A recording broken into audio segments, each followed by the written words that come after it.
The Manhattan divorce judge didn't just read my wife's text messages about her affair.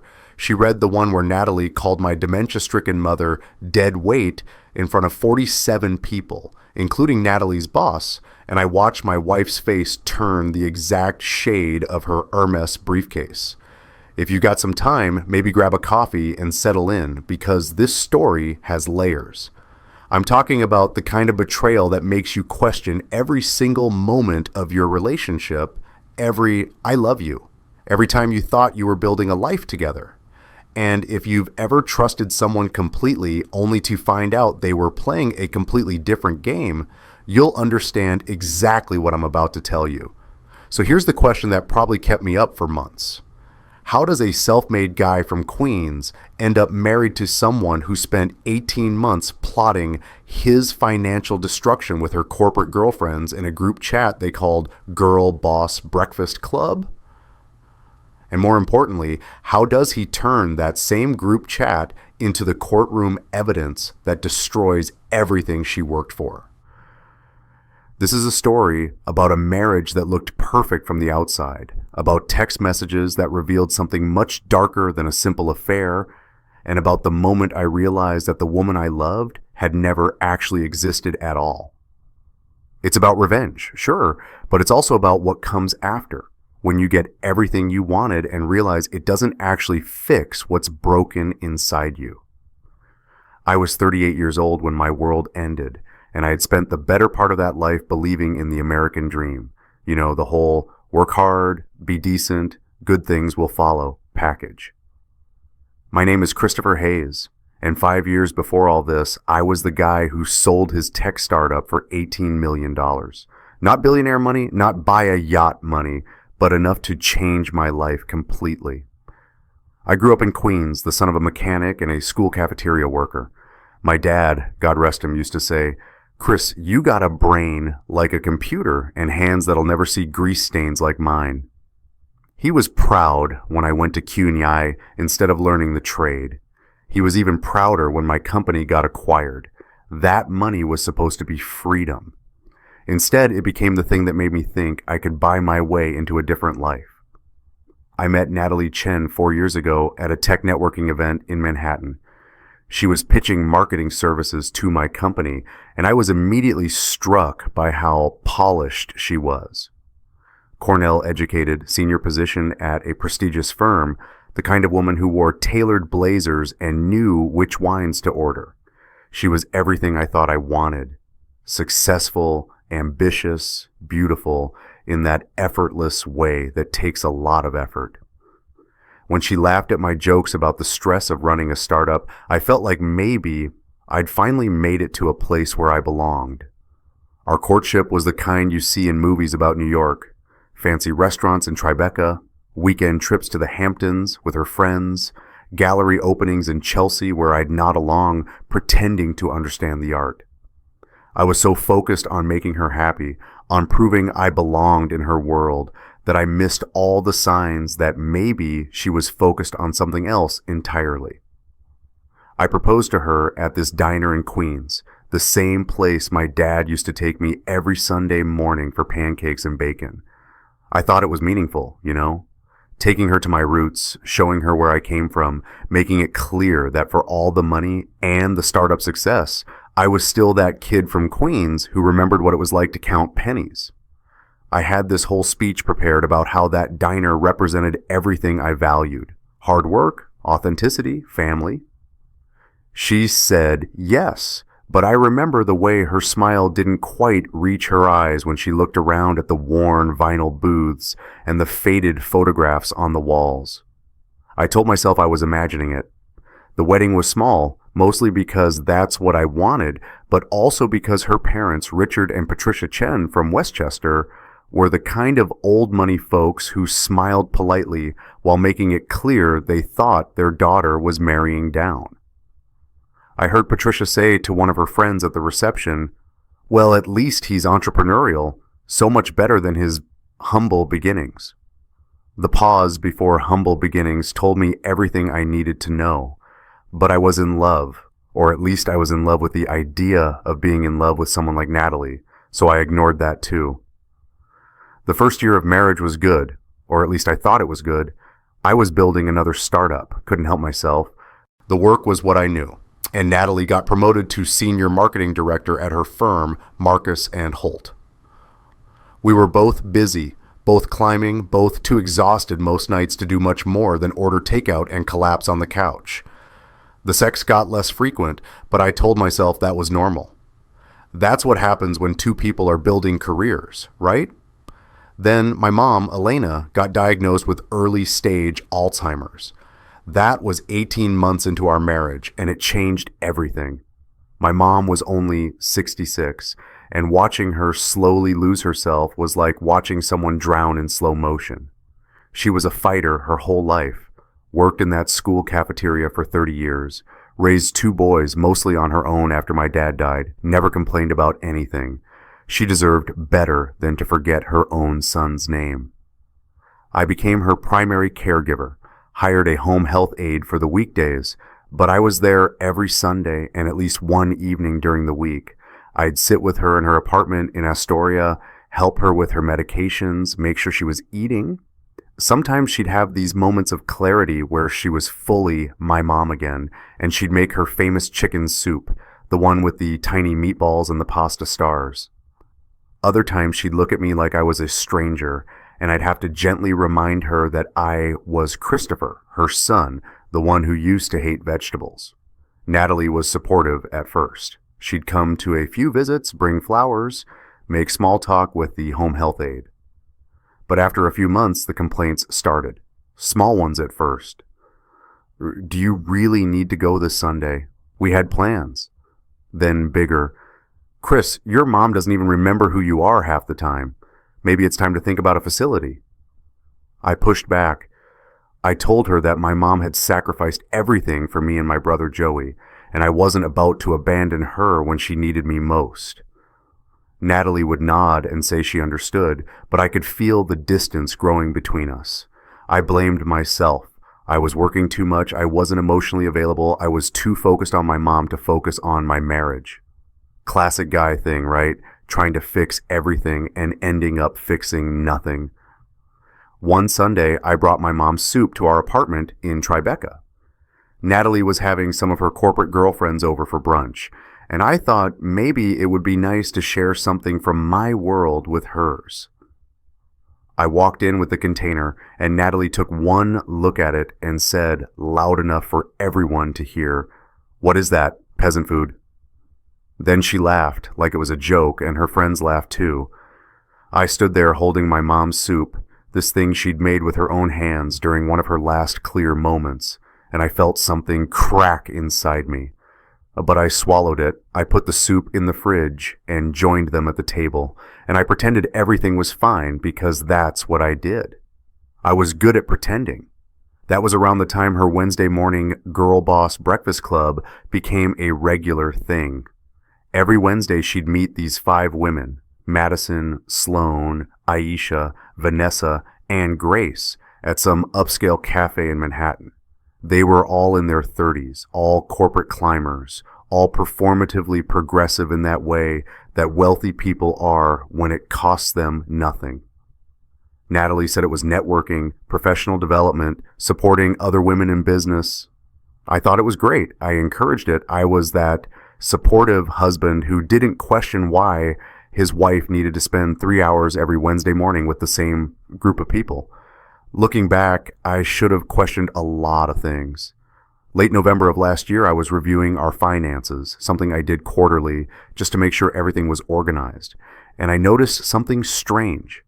Our joint American Express had about $30,000 in charges over the past 6 months that I didn't recognize. Hotels, expensive restaurants, some jewelry purchases. When I saw the Tiffany & Co. charge for $4,200, I felt my stomach drop. I'd never received a Tiffany gift from Natalie. I asked her about it that night, tried to keep my tone casual. "Hey, I saw some charges on the Amex I didn't recognize. The Bowery Hotel? I didn't know you had work trips to Lower Manhattan." She barely looked up from her laptop. "Client entertainment, babe. You know how it is.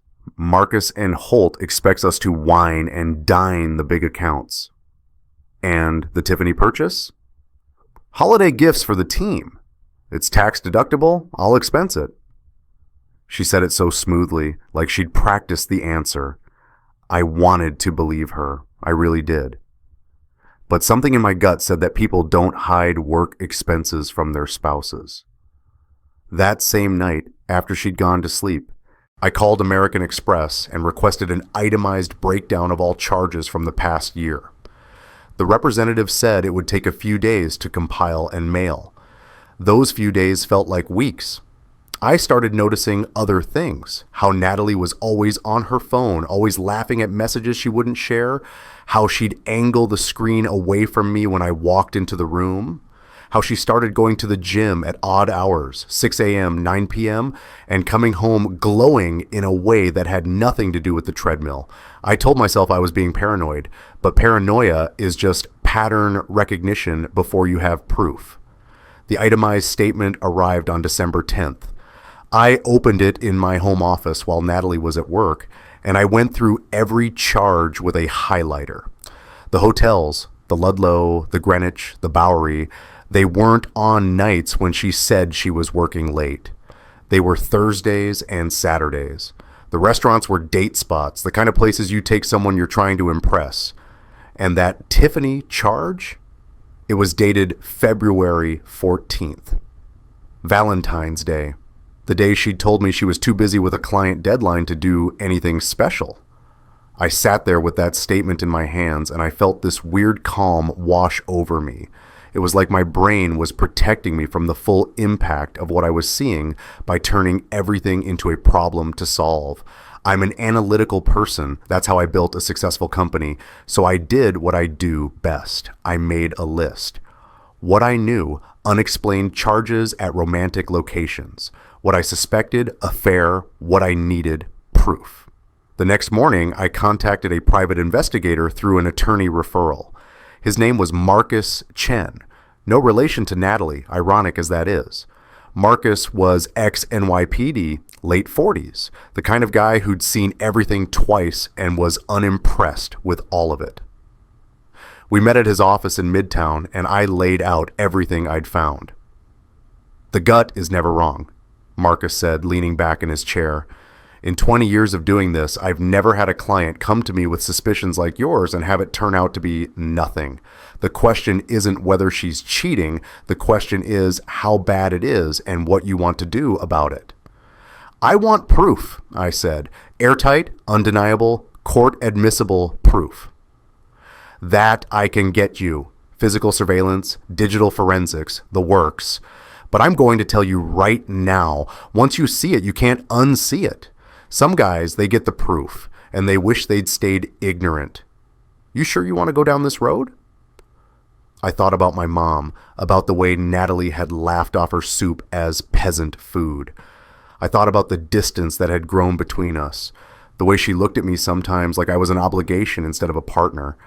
I thought about how I'd bent myself into knots trying to be good enough for her world, while she'd never once tried to understand mine. I'm sure, I said. Marcus charged me a $15,000 retainer and started work immediately. Physical surveillance would begin the next day, December 11th, and digital forensics would start with open source intelligence gathering on her social media and known associates. I went home that night and acted normal. Natalie came home late, said she'd been at a team dinner. I smiled and asked how it went. She kissed my cheek and went to take a shower.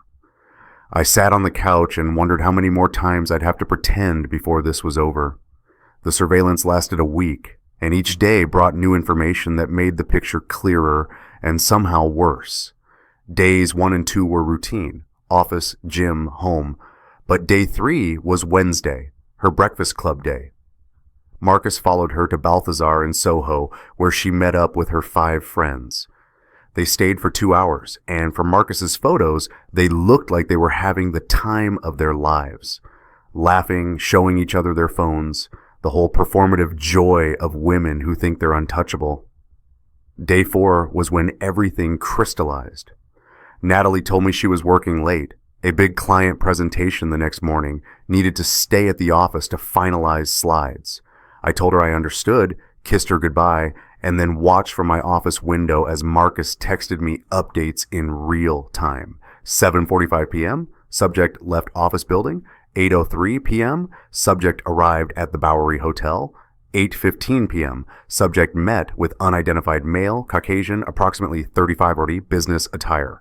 8:22 p.m., subjects kissed in lobby, proceeding to elevator. That last text was accompanied by a photo.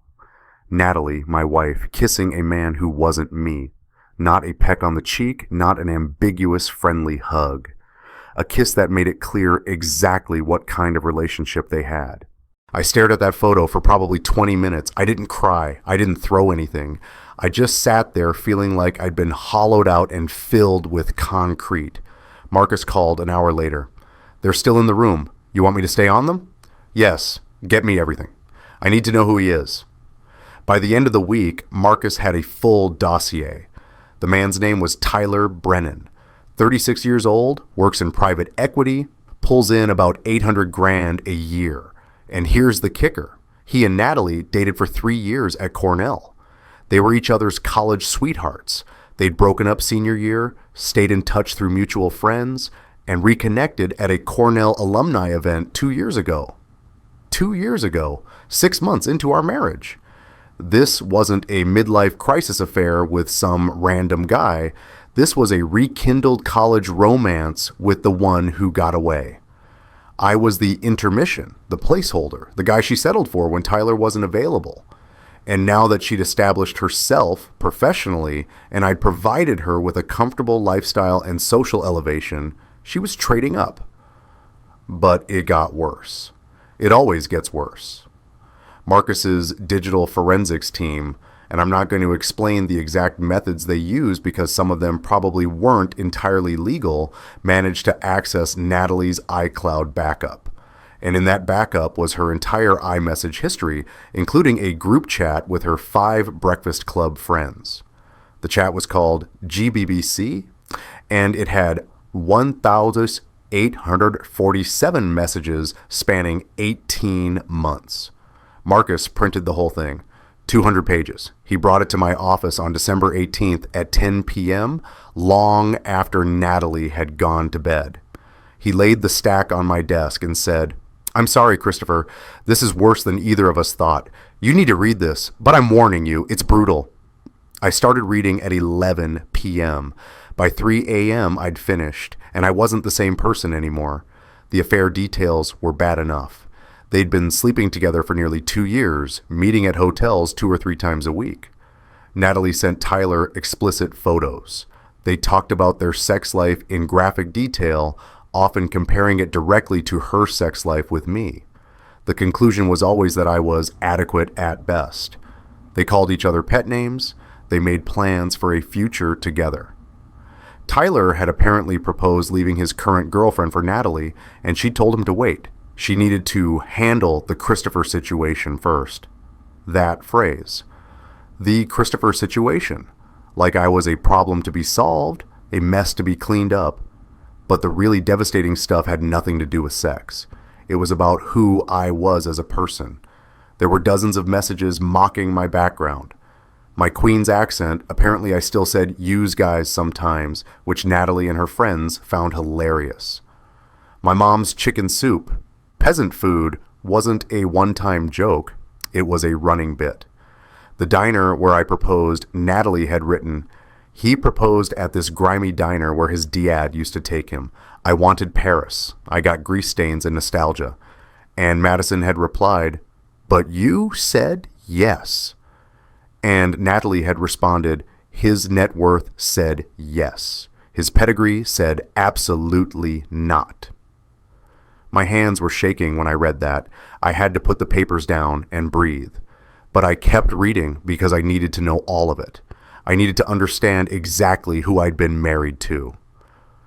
Around message 600, I found something that made my blood run cold. They'd started a thread 8 months ago, April of 2024, called Operation Nat's Freedom. It was a detailed, methodical plan for how Natalie would divorce me while maximizing her financial payout. Madison, who's a corporate lawyer, had laid out the strategy, build a narrative of my emotional neglect, document every time I chose work over date night, every time I spent Sunday with my mom instead of taking Natalie somewhere nice, create a paper trail that showed I was an absent, workaholic husband who'd abandoned her emotionally. Sloan, an investment banker, had actually created a shared Google spreadsheet breaking down my assets and estimating what Natalie could claim in a divorce. Vanessa, who works in PR, advised Natalie on optics. "You're the wronged wife. He's the workaholic who forgot he was married. That's your story. Stick to it." And Grace, a management consultant, suggested Natalie fake an attempt at couples counseling. If he refuses to go, even better. Shows he didn't try to save the marriage. They had a timeline. They had goals. They had contingency plans. This wasn't just an affair. This was a conspiracy. And then I found the messages about my mom. May 3rd. Christopher spent another Sunday with his mom. She doesn't even remember his name half the time. Why is he wasting weekends on dead weight? June 12th. His mom used to pack him Lunchables. Tyler's mom had a chef. July the 20th. She asked me who I was 3 times yesterday. This is going to be my life. Caretaking for a woman who doesn't even know me. I stopped reading and I called my brother Joey. It was 3 in the morning and I woke him up, but I didn't care. When he answered, groggy and confused, I just started crying. I'm not proud of that. I'm 38 years old, and I sat in my home office crying to my little brother at 3 in the morning because my wife had called our mother dead weight. "Chris, what's wrong?" Joey asked, suddenly alert. "I need to come over. I can't explain it on the phone. I need you right now." 20 minutes later, I was at Joey's apartment in Astoria. He's a firefighter for FDNY, lives a few blocks from where we grew up, and I handed him the printed messages. He read them in silence while I sat on his couch, numb and empty. When he finished, he looked at me with this expression of pure rage I'd never seen on his face before. Joey's the easygoing one, the charmer, the guy everybody likes, but right then he looked like he wanted to commit murder. "Chris," he said very quietly, "I never liked her. I didn't trust her from day one. But this, calling mom dead weight, planning to rob you blind, this is evil." "I know." "What are you going to do?" "I don't know yet, but I'm not going to be nice about it." Joey nodded. "Good, because she doesn't deserve nice. She deserves justice." I went home as the sun was coming up. Natalie was already gone. Wednesday morning, breakfast club. I stood in our apartment, this beautiful Tribeca loft that I'd bought with my startup money, and I realized I didn't recognize anything here. It was all Natalie's taste, Natalie's style, Natalie's world. I'd been living in someone else's life for 4 years. I made myself coffee, sat down at my desk, and wrote out a plan. Phase 1, hire the best divorce attorney in Manhattan. Phase 2, file for divorce before she does. Phase 3, present the group chat as evidence. Phase 4, make sure everyone knows who she really is. That morning, I called Daniel Martinez. He's one of the top divorce attorneys in New York, former prosecutor, the kind of lawyer who makes other lawyers nervous. Getting an appointment with him usually takes weeks. I told his assistant it was urgent, that I had documentation of fraud, and that money wasn't an issue. He saw me that afternoon. Daniel's office was in Midtown, all dark wood and leather chairs and floor-to-ceiling windows with views of the city. He was in his early 40s, sharp-looking, the kind of guy who probably had his suits custom-made in Italy. I brought the printed messages, the PI photos, and my financial records. I laid it all out on his conference table like I was presenting a business plan. He spent an hour reading through everything, occasionally making notes on a legal pad. When he finished, he looked up at me and said, "This is one of the most damning collections of evidence I've ever seen in a marital case. Your wife and her friends documented their entire conspiracy in writing. Do they not understand how technology works?" Apparently not. Here's what I recommend. We file for divorce immediately, tomorrow if possible. We request an emergency motion for asset protection based on evidence of planned dissipation of marital assets. We subpoena her financial records, her employer, and if possible, her co-conspirators. And we request a public hearing. Public hearing, I thought divorces were usually private. They are by default. But we can request public proceedings if we can demonstrate that there's a compelling interest in transparency. In this case, fraud. If we go public, that means anyone can attend. Media, her employer, her parents. The way he said it, I could tell he knew exactly what he was offering me. Not just a divorce, but a reckoning. How much is this going to cost? Aggressive litigation like this, you're looking at $75,000 to $150,000, possibly more if she fights every step. I didn't hesitate. Do it, all of it. And Daniel, I want this done fast. She was planning to file in January. I want to beat her to it. How fast? How fast can you move? He thought for a moment. If I call in some favors, we could potentially get a preliminary hearing before Christmas, but that's only 3 weeks away. It's a long shot. Then take the shot. He smiled, and it wasn't a nice smile. Mr. Hayes, I think you and I are going to get along just fine. We spent the next 2 hours planning strategy. Daniel explained that in New York, marital property is divided by equitable distribution, which doesn't mean equal. It means fair. And the court considers conduct when determining what's fair. Natalie's plan to defraud me, documented in writing and coordinated with her friends, would not reflect well on her. But more than that, we had the opportunity to do something rare, expose the truth in a way that would follow her for the rest of her life. Daniel filed the divorce petition the next morning, December 20th. The petition was unusually detailed for an initial filing. It explicitly stated grounds as cruel and inhuman treatment and cited conspiracy to defraud as a complicating factor in asset division. We attached exhibits, selected messages from the group chat, nothing too explosive yet, just enough to make it clear this wasn't a standard divorce.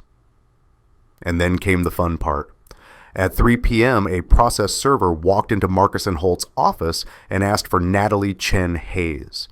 She was in a meeting with her team, 6 people, brainstorming a client pitch. The server handed her the envelope and asked her to sign for it. According to the server's report, which I read later with deep satisfaction, Natalie assumed it was a work document. She signed without looking, opened the envelope, and read the first page. Her face apparently went white, then red, then white again. She excused herself from the meeting and ran to the bathroom. Within an hour, she was calling me. 23 missed calls. I didn't pick up any of them. That evening, she came home. I was waiting in the living room with Daniel present. I'd asked him to be there as a witness and a buffer. When Natalie walked in and saw him, she stopped in the doorway. "Chris, who is this?" "My attorney, Daniel Martinez. He's here to make sure we have a witness to this conversation." She tried to compose herself, tried to summon that polished corporate persona. "Chris, come on. We don't need lawyers. We can work this out." "It's too late for that." "I made a mistake. Tyler doesn't mean anything. I was confused. I was lonely. You were always working." "I'm not talking about Tyler." She froze. "What?" "I'm talking about Operation Nat's Freedom. I'm talking about your exit strategy. I'm talking about the 18 months you spent planning how to rob me blind while mocking my mother and my background to your friends." Her face did something I'd never seen before. It collapsed. All the polish, all the corporate competence just evaporated. "How did you—" "I have the entire group chat, all 1,847 messages, the affair timelines, the spreadsheets, the strategies, everything." She lunged for my phone, which was sitting on the coffee table. Daniel stepped between us. "Mrs. Hayes, I'd advise you not to do that. Destruction of evidence is a crime." "That's illegal," she screamed. "You can't use that. It's private." Daniel, calm as anything, Actually, in New York, if one party to a communication consents to its disclosure, it's admissible. Your iCloud security was compromised through your own failure to maintain proper digital hygiene. You clicked a phishing link. Your problem, not ours. Natalie turned back to me, and for the first time since I'd known her, I saw real fear in her eyes. Chris, please, we can fix this. I'll do anything. You can't fix this. You called my mother dead weight. You mocked my father's diner. You plan to destroy me financially while pretending to love me. There's no fixing that. She started crying, big theatrical sobs that might have worked on me 2 weeks ago. I didn't mean any of it. The girls, it was just talk. It didn't mean anything. It meant something to me.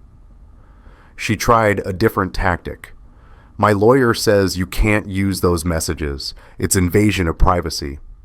Then I guess we'll see what the judge says. That's when she really fell apart. She sank onto the couch, sobbing, mascara running down her face. You're going to ruin me.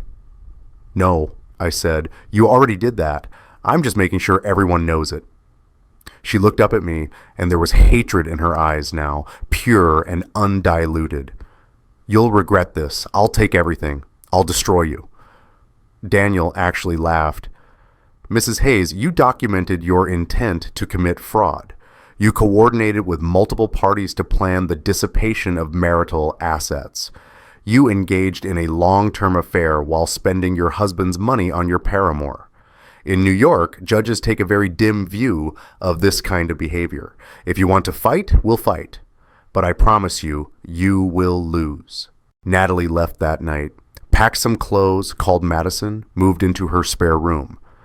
Over the next few days, I executed the rest of my plan. I froze the joint accounts. I removed her access to all the credit cards. I changed the locks on the apartment. Technically legal, since my name was the only one on the lease. I had movers pack her remaining belongings and put them in a storage unit, paid for 3 months, and sent her the access code. I was methodical. I was cold. I was everything I needed to be. Daniel filed motions for emergency asset protection, citing the exit strategy messages as evidence that Natalie was preparing to dissipate marital assets.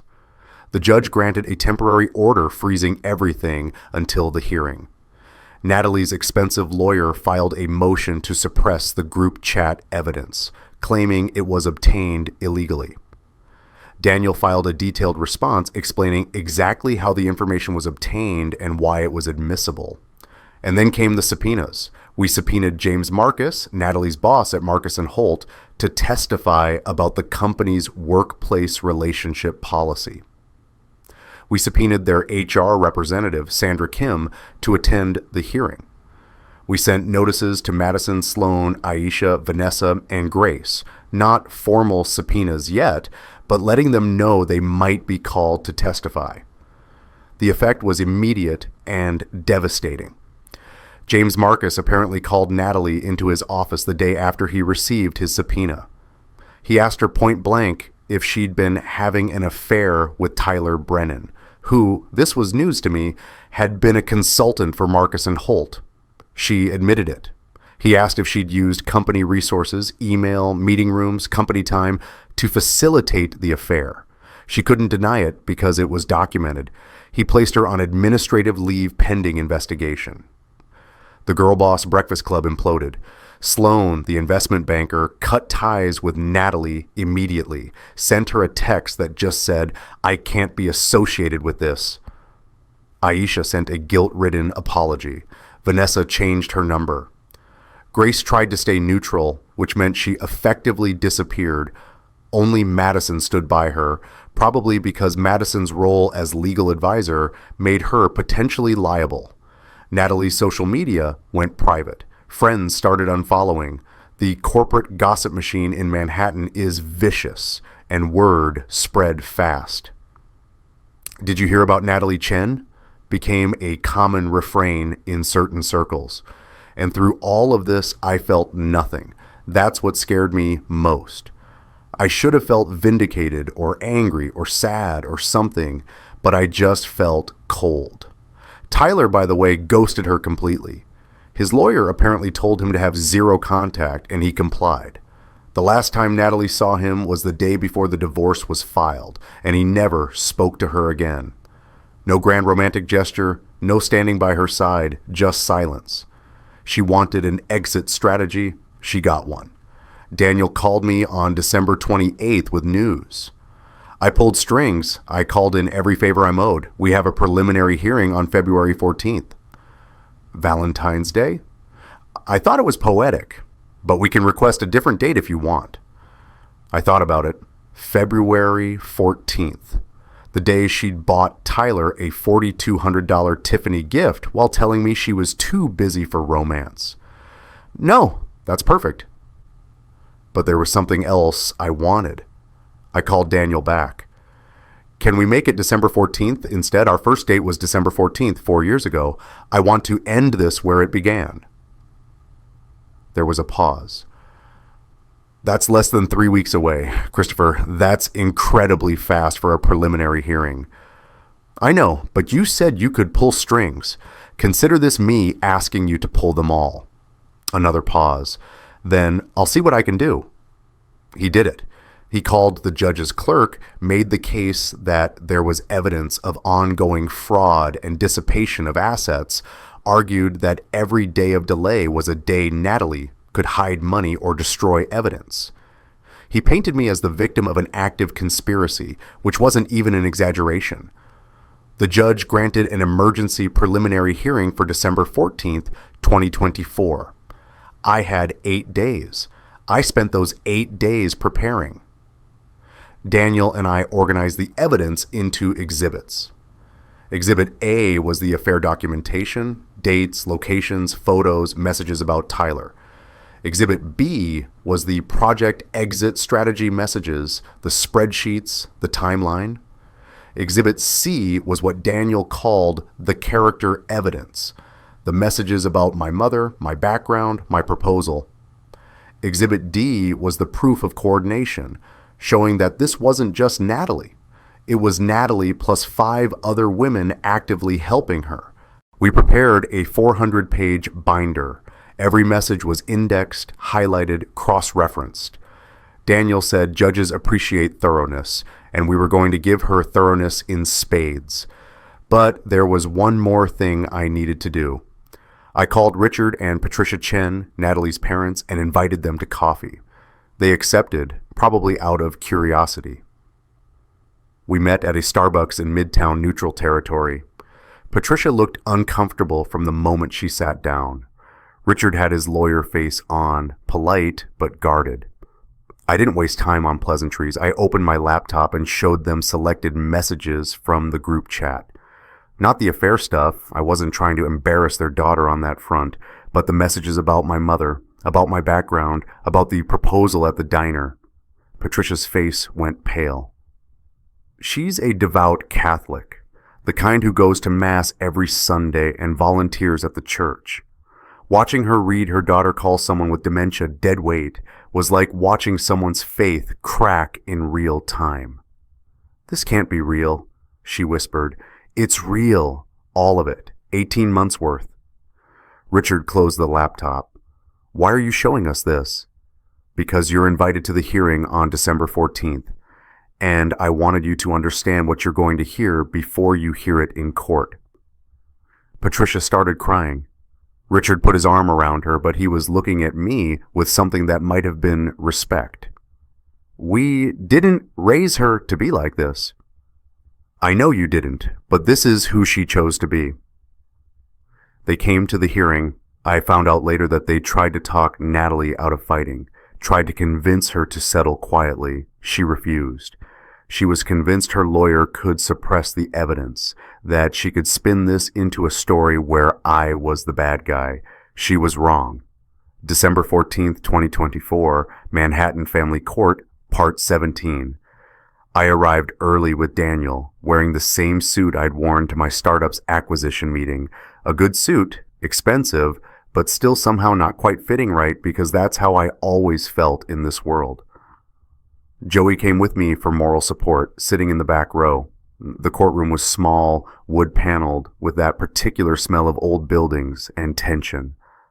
Judge Claudia Reyes presiding, she was in her 50s, Latina, with a reputation for being fair but taking no shit whatsoever. Exactly the kind of judge we wanted. Natalie arrived with her lawyer, Paul Richardson, from a white shoe firm. He was expensive, polished, and based on his expression, deeply unhappy about the case he'd taken. Natalie looked terrible. She'd lost weight, her hair wasn't styled like usual, and she was wearing a conservative dress that looked like it came from someone else's closet. The corporate polish was gone. She looked afraid. Behind her, sitting in the public gallery, were James Marcus and Sandra Kim from her company. They'd been subpoenaed to attend. And in the back row, looking like they'd rather be anywhere else, were Richard and Patricia Chen. The hearing started with procedural motions. Richardson immediately objected to the public nature of the hearing, requested a sealed proceeding. Judge Reyes denied it. Mr. Martinez has made a compelling case for transparency given the fraud allegations. Motion denied. Richardson tried to suppress the group chat evidence. Spent 20 minutes arguing invasion of privacy, illegal procurement, all the standard defenses. Daniel countered with a detailed explanation of exactly how the data was obtained, phishing link that Natalie clicked, her own security failure, legal social engineering. Judge Reyes looked bored. Counselor Richardson, your client clicked a suspicious link and compromised her own security. The evidence was obtained through legal means, even if those means were somewhat aggressive. I'm allowing it. Move on. Richardson looked like he'd been punched.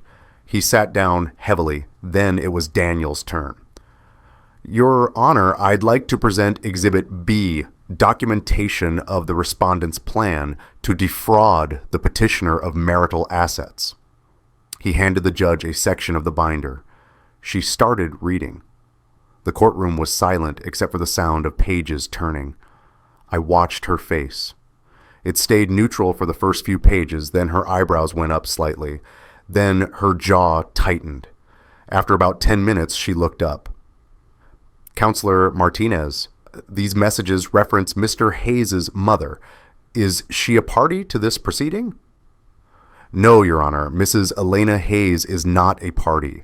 She suffers from early-stage Alzheimer's disease. Mr. Hayes has been her primary caregiver throughout the marriage.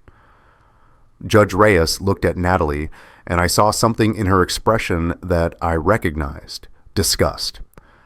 Mrs. Hayes, did you write these messages? Natalie's lawyer whispered something to her. She nodded. I need a verbal answer for the record.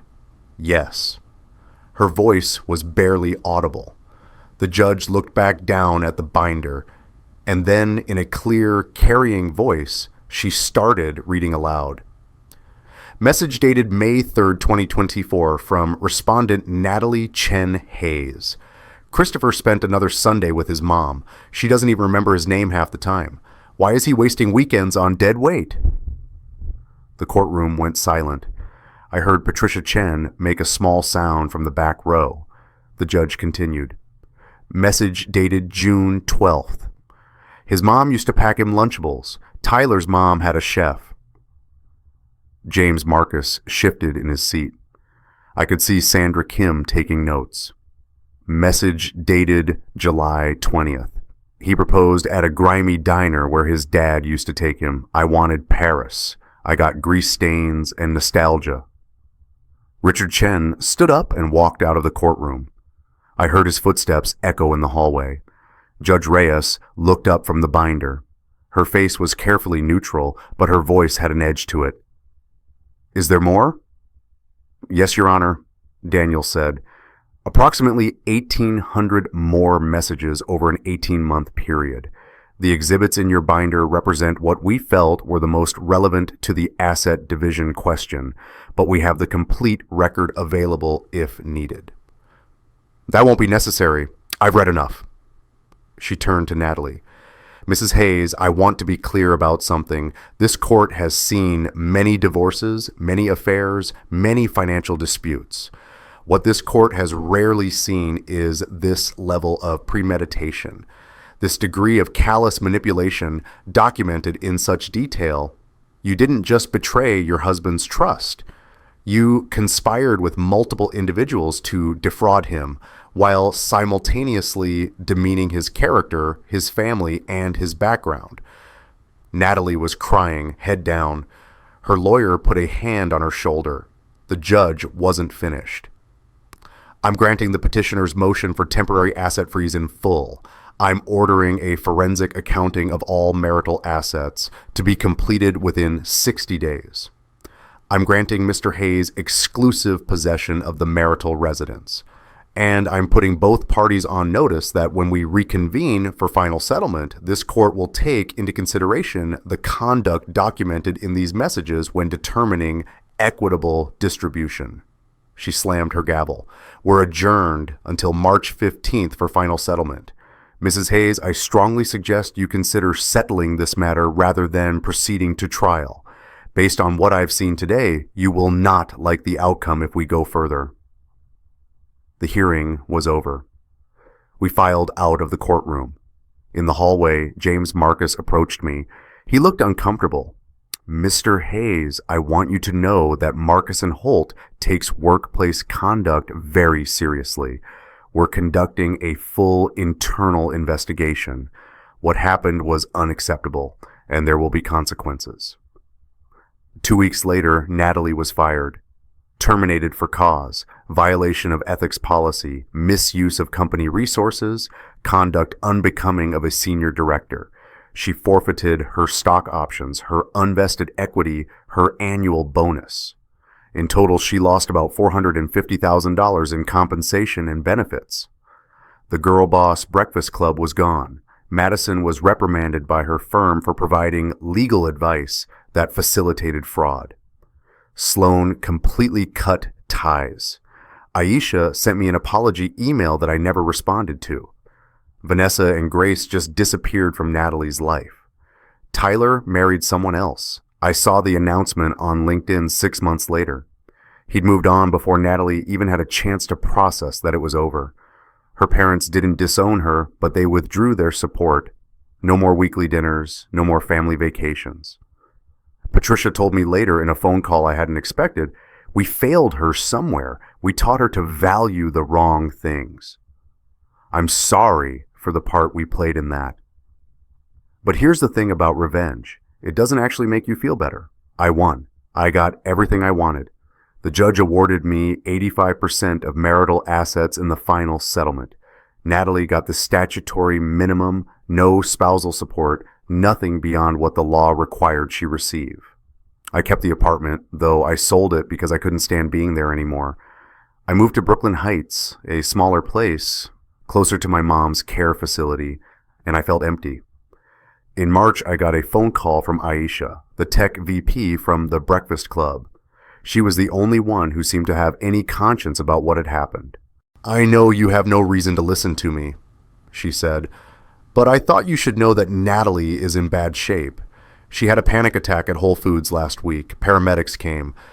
She's not sleeping. She's lost a lot of weight. She's drinking. I listened to her describe Natalie's collapse, and I felt this uncomfortable twist in my stomach. Why are you telling me this? Because I think you deserve to know. Not because I think you did anything wrong. She brought this on herself. But because I think you're a good person, and good people sometimes need to know the full impact of their choices. After we hung up, I called Joey. Did I go too far? Are you kidding me? She called Mom dead weight. She was going to rob you blind. You protected yourself. I know, but I also wanted to hurt her, and I did. That doesn't make you a bad person, Chris. That makes you human. But it didn't feel like being human. It felt like being something colder. I started seeing a therapist. Her name was Dr. Laura Bennett, and she had an office in Chelsea with plants everywhere and one of those white noise machines outside the door. In our first session, I told her everything, the discovery, the revenge, the aftermath. She listened without judgment, and when I was done, she said, You had every right to expose the truth and protect your assets, but revenge and healing are different paths. You've achieved one. Now we work on the other. Over the next few months, we worked on unpacking my own role in the marriage's failure. Not to excuse what Natalie did, Dr. Bennett was clear that her choices were her own, but to understand my patterns, the workaholism, the emotional unavailability, the way I'd tried to earn my place in her world instead of insisting she meet me in mine. You weren't a perfect husband, Dr. Bennett said, but you didn't deserve what she did. Both those things can be true. Spring turned to summer. My mom's condition worsened. I visited her 3 times a week, sometimes more. One afternoon in June, she was lucid enough to ask, "Where's that girl you married?" "We're not together anymore, Ma." She looked at me with sudden clarity. "Good. She didn't love you. I could tell." I started crying. "I know, Ma." "You'll find someone who sees you, really sees you." The moment passed. She got confused again, asked me if I'd seen her husband recently, but I held on to what she'd said. That same month, I started a foundation, called it Elena's Kitchen, after my mom and her famous chicken soup. The foundation provides meals to families caring for Alzheimer's patients, using my mom's recipes, hiring people from working class backgrounds, doing the work in neighborhoods like the one I grew up in. We distributed 500 meals in our first event. It felt like something real, something that mattered in a way the revenge never did. In June, I met Rebecca Walsh. She was a hospice social worker at my mom's care facility, helping families navigate end-of-life care. We met when she was explaining to me about Elena's declining condition, about what to expect in the coming months. Rebecca was 32, with kind eyes and no pretense. She wore practical clothes, had her hair in a simple ponytail, and when she talked about caregiving, you could tell she actually gave a shit, not performatively, genuinely. Our first real conversation happened when I brought a batch of my mom's chicken soup to the facility to share with other families. Rebecca found me in the communal kitchen. "Did you make this?" she asked. "It's incredible." "My mom's recipe. She can't remember it anymore, but I do." "That's beautiful and sad." "Yeah, it's both." We talked for 3 hours that day about caregiving, about loss, about resilience. Finally, I mentioned that I was recently divorced. "It always is?" she said when I said it was complicated. "But you're here. You're showing up for your mom. That's what matters." We started seeing each other slowly. Coffee first, then dinner, then walks along the Brooklyn Heights promenade. She knew nothing about my money or my business or my revenge. She just knew I was a guy taking care of his mom, trying to build something meaningful with a foundation. One night in August, we were sitting on a bench watching the sunset over Manhattan, and she said, "You're different than anyone I've dated." "Different how?" "Real.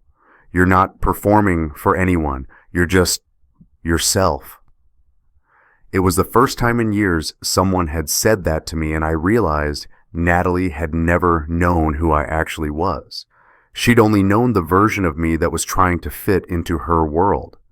My mom passed away in December, almost exactly a year after that courtroom hearing. December 17th, 2025. She'd been in hospice for the final month, and Rebecca was with me when she died. It was peaceful. Elena just stopped breathing while I was holding her hand.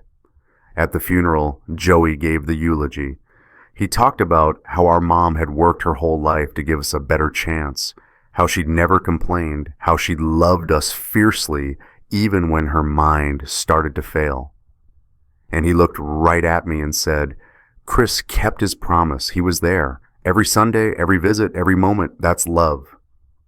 I cried through the whole service, not just for my mom, but for everything, the marriage, the betrayal, the revenge, the empty victory, all of it. 2 weeks after the funeral, I heard through a mutual acquaintance that Natalie had moved to Austin, Texas. Fresh start, away from New York and all its memories. She'd found a marketing job at a smaller firm, mid-level position, Nothing like the corporate prestige she'd had before. Tyler had gotten engaged to someone else. I saw it on LinkedIn, a woman who worked in finance, looked put together, looked like everything Natalie had tried to be. When I heard all this, I waited for the satisfaction to hit. The "see karma is real" feeling. But it never came. I just felt nothing. Not anger, not satisfaction, not even pity, just indifference. And that's when I knew I was actually healing. Dr. Bennett and I had our last regular session in January 2026. "You've done the work," she said. "You've processed the betrayal. You've examined your own role. You've rebuilt your life. You don't need me every week anymore." What if I'm still angry sometimes? Then you're human, but anger isn't driving your life anymore. That's the difference. Rebecca and I took things slowly. No talk of marriage, no rushing into anything. We were learning each other, actually learning, not performing or pretending. She met Joey, and he approved immediately. "She's real, Chris. She's good." I expanded Elena's kitchen. We're now in 3 boroughs, serving 2,000 meals a month. I hired people from my old neighborhood in Queens, people who knew what it was like to struggle. It became the thing I was most proud of, more than any startup, more than any exit, more than any revenge. Sometimes I think about what Natalie said that night when I confronted her. "You're going to ruin me." And I realize I didn't ruin her. She ruined herself. I just made sure people knew about it. The truth is, justice and healing are different things. Justice is external. It's the court date, the ruling, the consequences. Healing is internal. It's therapy, it's new relationships, it's finding purpose beyond the pain. I got my justice. It took longer to find healing. People ask me if I regret how I handled it. The answer is no. Natalie needed to face consequences. Her friends needed to face consequences. The truth needed to be told and not just whispered about in private, exposed in the light where everyone could see it. But I also learned that I wasn't blameless. I was absent. I chose work over connection. I tried to earn my place in her world instead of insisting she meet me in mine. None of that excuses what she did, but it taught me how to be better in my next relationship. I protected myself, exposed the truth, and moved on. That's not cruelty. That's boundaries. She wanted an exit strategy. I gave her an exit, and then I built a door to my own new life. These days, I don't think about her much. Sometimes I wonder if she found peace, if she learned anything, if she's different now. I hope she is. Not for her sake, for whoever she might be with next. But mostly, I'm focused on my own life. Rebecca and I are talking about moving in together. Elena's kitchen just got a grant that'll let us expand to the Bronx. Joey's getting married next year, and I'm his best man. I have friends who actually know me, not the version of me I thought I needed to be. The other day, I went back to that diner in Queens, the one where I proposed, sat in my dad's old booth, ordered a Reuben and black coffee. The place is exactly the same, worn vinyl, faded photographs, grease in the air. And I realized this place isn't cringe, it's home. I'm not the guy who got betrayed anymore. I'm not the guy seeking revenge. I'm just Christopher Hayes from Queens, taking care of the people I love, building something that matters, learning how to be real instead of performing.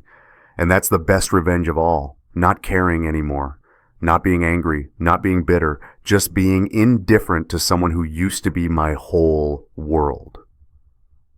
The courtroom drama was satisfying. The justice was necessary. But the real victory was the day I realized I could think about her without feeling anything at all. That's when I knew I was free.